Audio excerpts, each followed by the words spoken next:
A lot of IT and MSP companies are investing in security. They've got a lot of IT tools in their stack, but they're actually not even necessarily using them all. And this is leaving a lot of them exposed from a security standpoint. What I see is that more and more hackers, they come after small businesses, especially MSPs. Really, all they need is the key to the master kingdom. Welcome to another episode of Sunny's Silver Linings. Today's guest is the Director of Cybersecurity Partnerships and Cybersecurity Evangelism at Hygiene. Please welcome Maggie MacAlpine. And now, here's your host, the founder and CEO of IT by Design, Mr. Sunny Kaila. Over to you, Sunny. Hi, Maggie. Good morning and welcome to the show. Thank you so much for having me, Sunny. I've been looking forward to this. It was so much fun.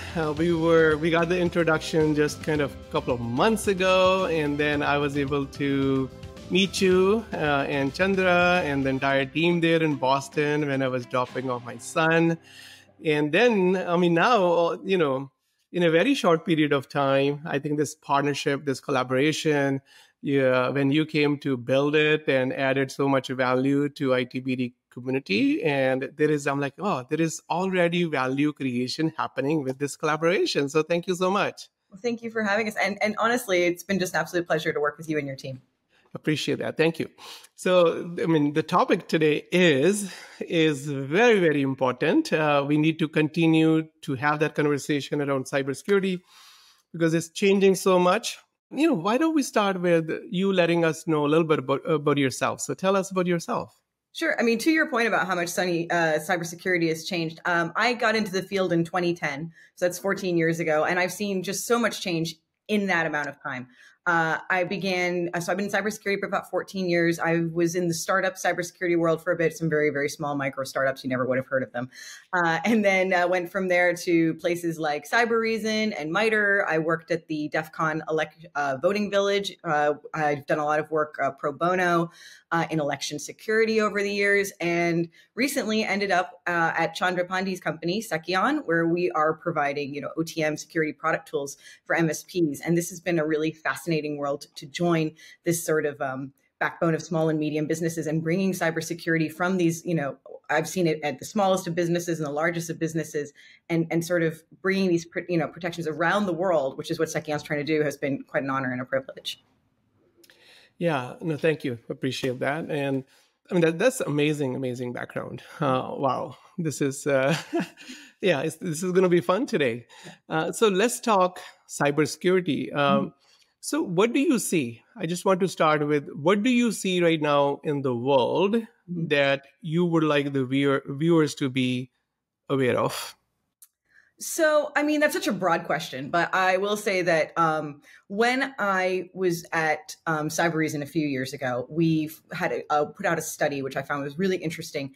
And it began to show that there was going to be a shift in where ransomware actors were focusing kind of from large targets, sort of what I call big game hunting, to more targets of opportunity, including small and medium businesses. Basically, enterprises were getting better at raising the floor of their security, better at protecting themselves. So these criminals, two things were happening. First of all, more criminals were joining the ransomware as a service game. And some of these were, less sophisticated in ways. They were using off-the-shelf tools. But on the other hand, they were going after easier targets. And these are the fact that more and more businesses have been getting connected to the internet, storing things in the cloud, upping their technology. Companies that never would have, 20 years ago been online are now online, and they don't necessarily have the knowledge or the expertise. So these targets of opportunity have proliferated, and you're really seeing small and medium businesses as like the new target for ransomware, especially, and also like medical institutions, anyone who really can't afford to be out of business for a few days. So I think that's reflected in almost every study. Top 3 threats to MSPs. It's always like ransomware is one of the top 3. Yeah, no, I have been in the MSP channel, Maggie, from over now 20 years. Wow. And what I see is that more and more hackers, they come after small businesses because that's where, and then especially MSPs, now that they know that just kind of really all they need is the key to the master kingdom. Yes.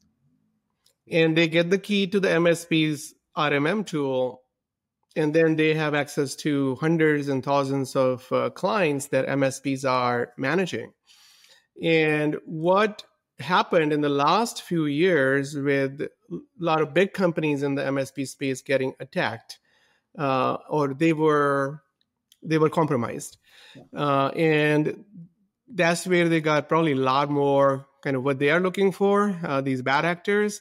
So to your point, I see this with the trend that's changing. It was never a concern as big as the bigger companies, and now it's more than bigger companies, more than Fortune 5,000 companies, because these bad actors know that they can just go to one network, and then from there they can go to many other networks.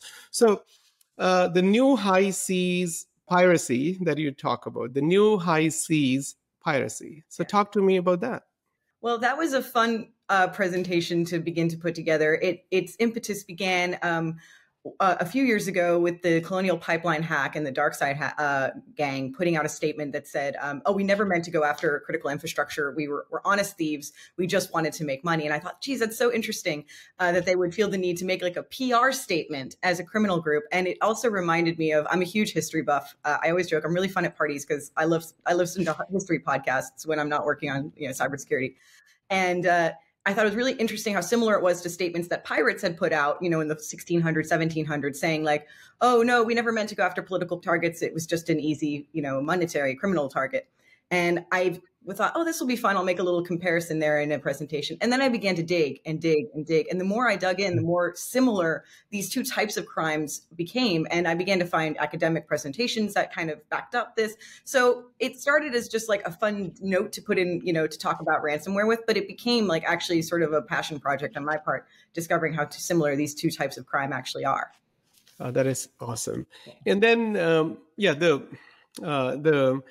the history. Yeah. So one thing that I normally, Maggie, talk about is if you want to create a better future, start with creating a better past. And what I normally mean by that is that understand your past, understand your history, and take lessons from that so that you can learn and win where history is on the winning side. And you can reimagine where the history was not on the winning side and you want to win, right? So you can learn from that. So this is like a great way of thinking that what can we learn from the history? Exactly. And for a second, I thought you were going to say you'd invented a time machine when you said make the past. I was really excited. No, that is exactly it. So one of the problems we face in cybersecurity is it's such a young field. It's such a new field. Only a few decades, even by the most generous, definitions. And that kind of means we often feel, I think, on our own when it comes to solving these problems, that there are no lessons we can take from the past. And that's why I found the similarities with piracy really interesting, because actually it shows we don't just have a few decades, but we actually have centuries of history to draw from in terms of how have other people throughout history fought high-speed, financially motivated criminals who are sometimes strong enough to go get toe-to-toe with nation states, and even in some cases bring them to their knees by holding them for ransom. So that, once you make this connection, you can begin to use the thousands and billions of cycles of, smart people throughout history who have also thought about similar problems and apply those to your own time. Yeah. And you talk about geopolitical and economical side of things, that there is a different probably purpose, reason.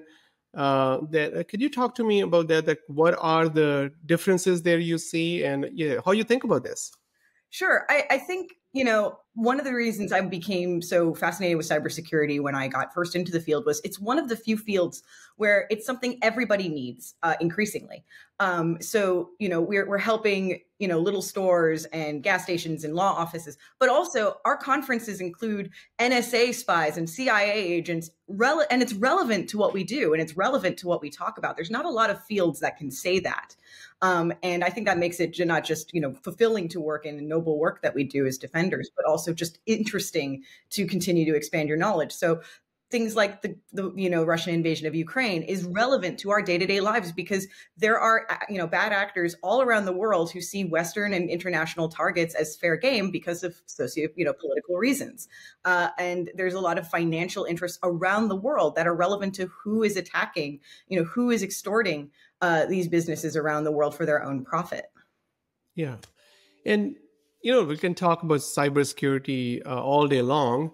If we talk about the whole, because the overall the impact is huge.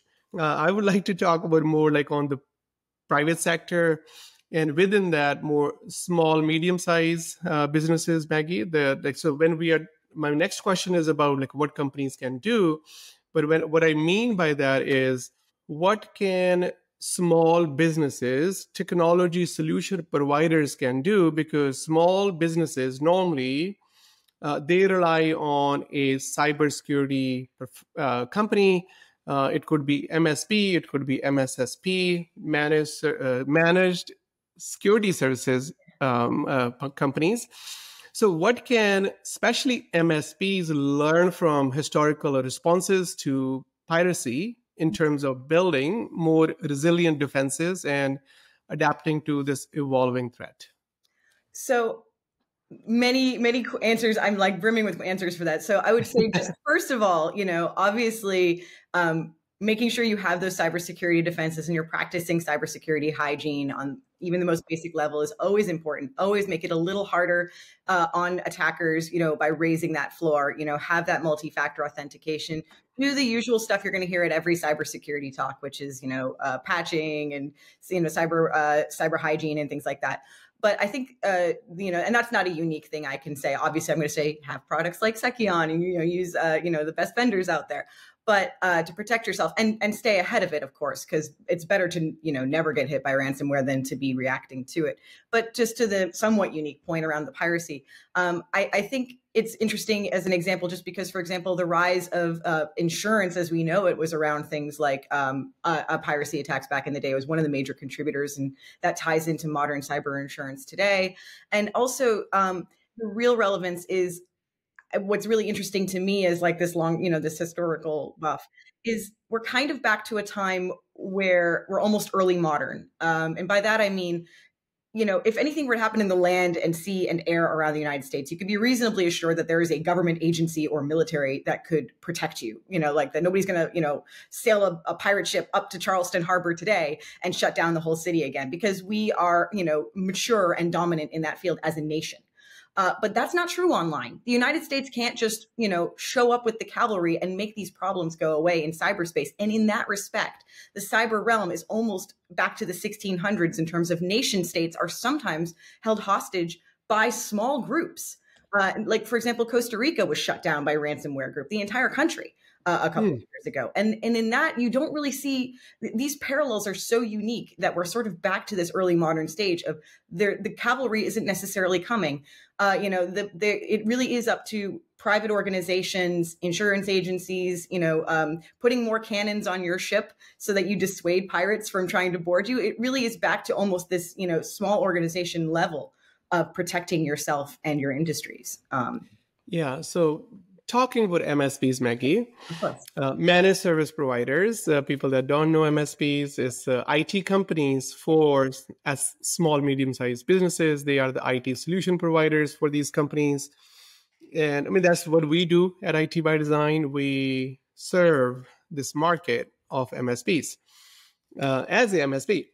Okay, so the question is, if there's only one action MSP companies can take in the area of cybersecurity, ransomware, what is really the top one piece of advice that you have for them? Oh my gosh, that's so hard to say. Because I don't want to dodge. Where can they start?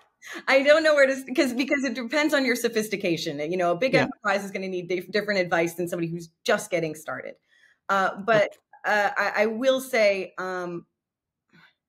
mid-level. So the question is for more mid-level, like 7. The posture is score is 7 out of 10, and that that specific means that they have the tools, they have all the like basics covered, they have a playbook, but still, because the landscape is keep changing, even for them, there will be probably new things. So what is that one thing that they can do that mid-level MSPs?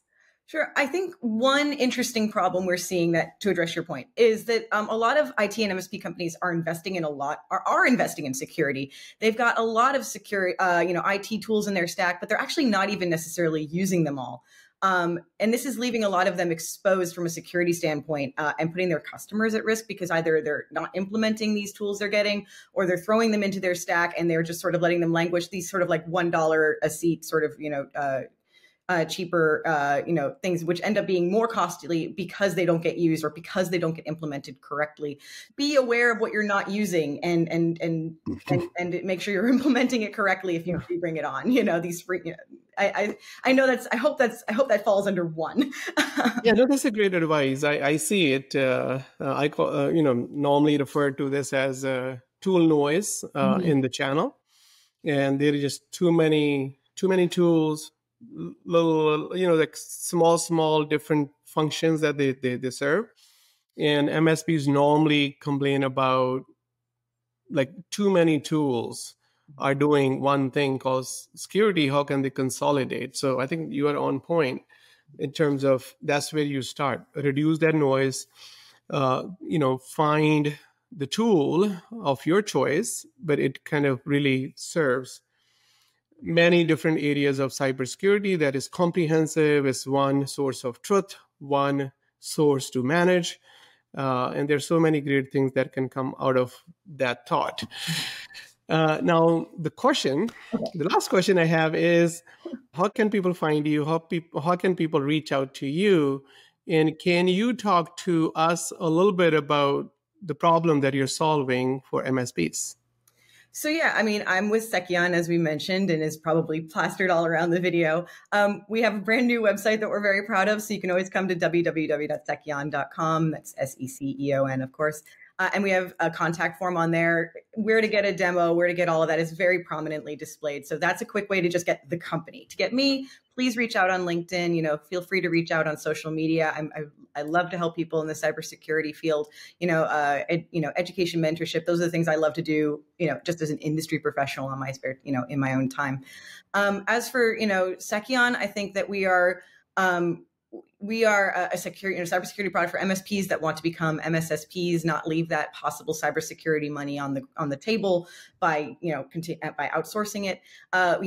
It can help with upskilling. We're not going to compete with you. We're not security as a service, and we basically put everything under one umbrella while playing well with others. So that's sort of our pride. But we also will have it if you're looking for an XDR service, for example. We have that extended detection and response, and we have basically an entire suite of tools. And I don't want to turn this into an infomercial, but please check us out. And I think we are probably one of the most competitive in the field. Engineers love us. Yeah. So I think, I'm just loving the conversation. So I do have one more, Okay, great. Which is basically, you just mentioned that there is so many tools, a lot of noise out there. What MSPs, like when MSPs that are listening to this, and if the question is, yeah, but then this will be another tool, right? Then what is that one thing that you normally tell people that this is how we are different, or our right fit for our product is this, or the differentiator that you have when you look at other tools that are being used by MSPs for security and your tool? Well, I would say it's that we ingest everything and we ingest it in real time. So we don't like to say, you can get rid of the rest of your stack with us, because we like to be nice to our neighbors and to others in cybersecurity field. But I think our secret point of pride is you really can get rid of a lot of them if you have Secchion, because we cover so many things ourselves. We play well with others. We will fit into your stack as it exists. But we have as a point of pride that we can actually replace many of your standard tools, like your Splunks, your CrowdStrikes, things like that, if you're willing to make the jump to us. So we have a lot under one roof. So give us a shot. We also have a CGuard, which is free to sign up. So that's another point of pride for us, is you can give it a shot, and we don't charge unless you are actually using us. Awesome. All right. Thank you, Maggie. Truly appreciate you coming to my show. Thank you for watching Sunny's Silver Linings. Don't forget to like, share, and subscribe. See you next time.